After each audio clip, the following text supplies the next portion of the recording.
So it's 11, no, it's noon, and I am making a quick lunch. I got those black beans nice and soft. I'm gonna add some onions, garlic, green peppers, and some chorizo and green olives to it, as well as some rice and salt and pepper and turmeric, and then a little bit of olive oil at the end, and have lunch ready here in the next 20 minutes or so. And after that, we are headed to Ivan's first shop class. So pretty excited. I think he's starting with carpentry, and eventually it'll move on to plumbing and electric. Man who he's a handyman, I guess, by trade for over 25 years, is doing a homeschool class. So I'm super excited and really happy that he gets to do this with several friends. So we're gonna do that. We'll be leaving in the next hour and a half, but first I gotta get lunch and these boys fed.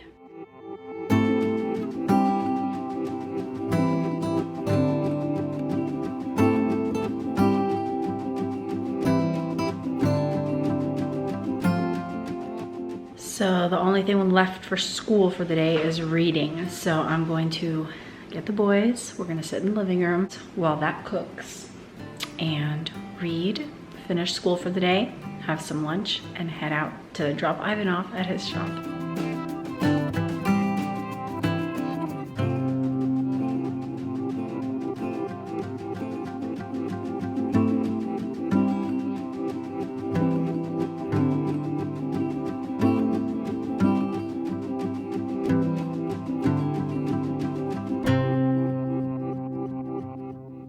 It's 5:20 and I am broiling some salmon with some coconut aminos, butter, a little salt and pepper. And when that's ready, I'm gonna eat. I am so hungry. I am making that just next to the same rice and beans we had for lunch, because this is quite a bit of food. I do not need to make anything else. I'll probably also slice up some cucumbers and put some vinegar and oil and a little bit of sugar as a dressing. Joel and I went to do groceries while Ivan was at his shop class. He loved it. He had a blast. I'm so happy. Then we saw some friends afterwards that were all there picking up their kids, so we hung out in the parking lot for a little while, came home, unloaded all the groceries, and I got that food cooking. I'm gonna go ahead and go to the classroom so I can plan our school day for tomorrow already. It's Thursday tomorrow, and so we'll do normal school day. We'll be here all morning, and around 1, we're gonna go to a friend's house who is putting on a big flour sock war. I have no idea what that means. I think she's filling up socks with flour, and they line them up on the ground, and all the kids, I guess they play dodgeball with the flour sock war. I'm not quite sure. And then whoever loses or wins or something like that gets attacked with water balloons at the end, and I guess that's supposed to clean all the flour off. I'm not quite sure, but I know it's gonna be a blast, so we're gonna go to that in the afternoon. So tomorrow's Thursday. We will do our usual Bible copywork math. Bible copywork math, and then we're doing, all right, Bible copywork, math, art, picture study really is what we call it, picture study. And we are covering paintings by Van Gogh right now. Composer, which all I do for composer, I don't do an in-depth biography or anything like that. We just acquaint ourselves with their music. So we literally have Alexa play it all day long, and it's just exposure.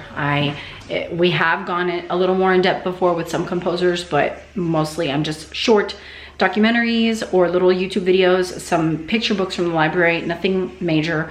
If they have an interest in that later in life, they can go deeper, but I don't really feel the need to cover that deeply. And then literature, of course, and we'll do science tomorrow. Oh, and their independent reading, of course. Failed to remember that. You know why? It's not written on my schedule over there. So I need to put that on the schedule, because I remember most days because I see the books. That's what reminded me right now. I saw the stack of books and I was like, oh yeah, they gotta read.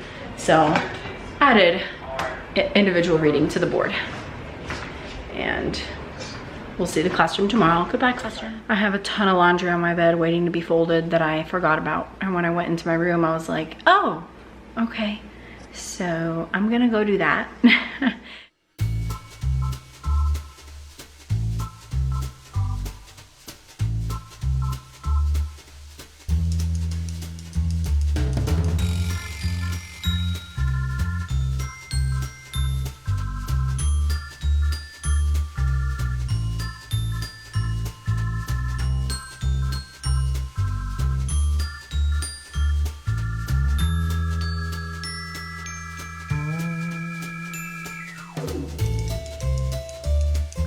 Now I'll be outside until nightfall.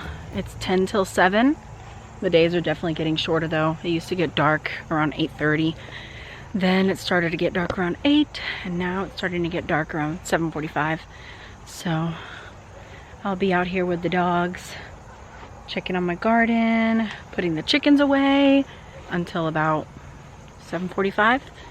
And then we'll go in, get settled in for the night, read, shower, bedtimes. I don't know where the dogs went. There they come. Come here, boys. What are you doing?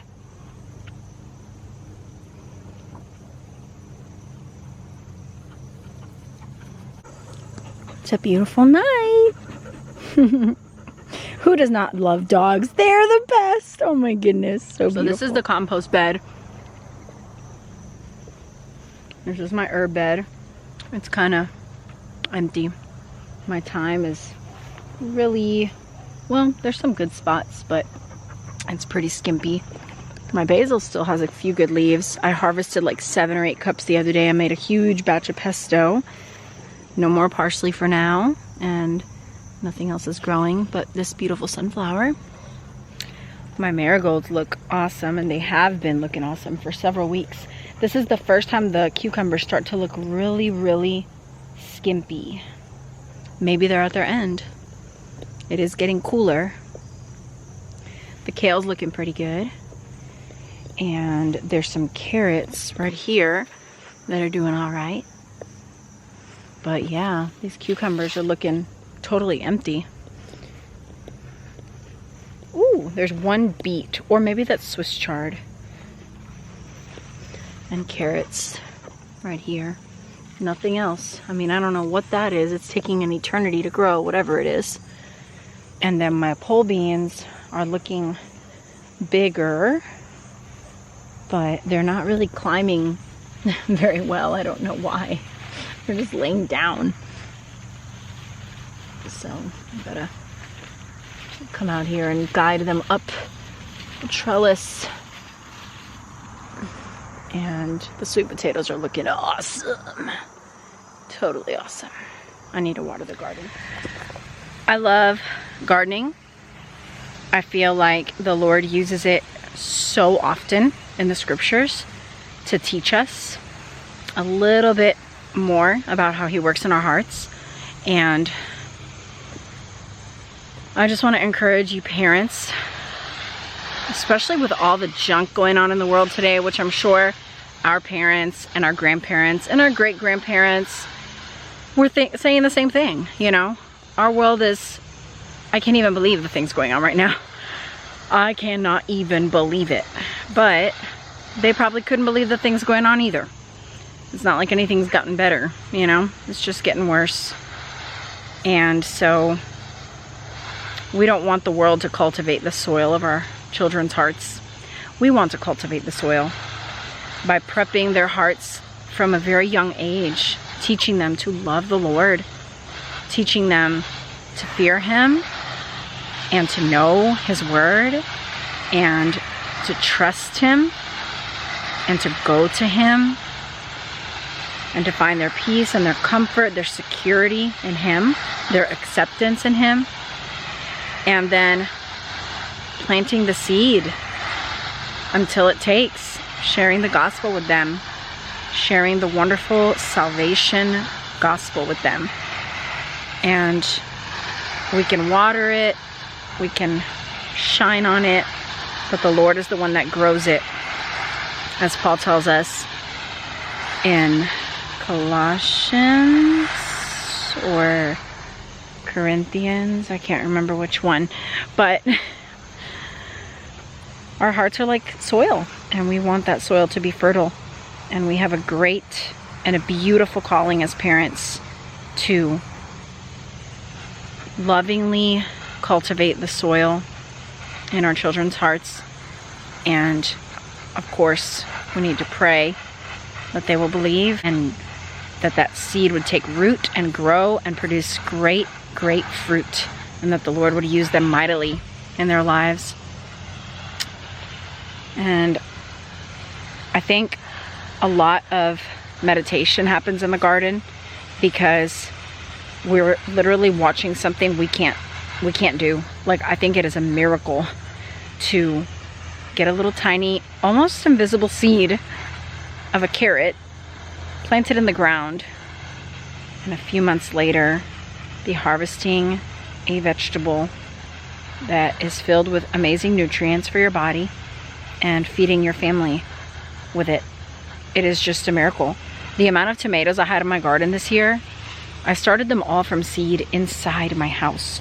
This sweet potato plant, this sweet potato bed, that is 5 sweet potatoes that I put in the window of my kitchen in jars. And I started some plants, and I put 10 little tiny plants in that bed, and look at that insanity. Look at that. Is that just whatever? Yeah, whatever. Or is that a miracle right before your eyes?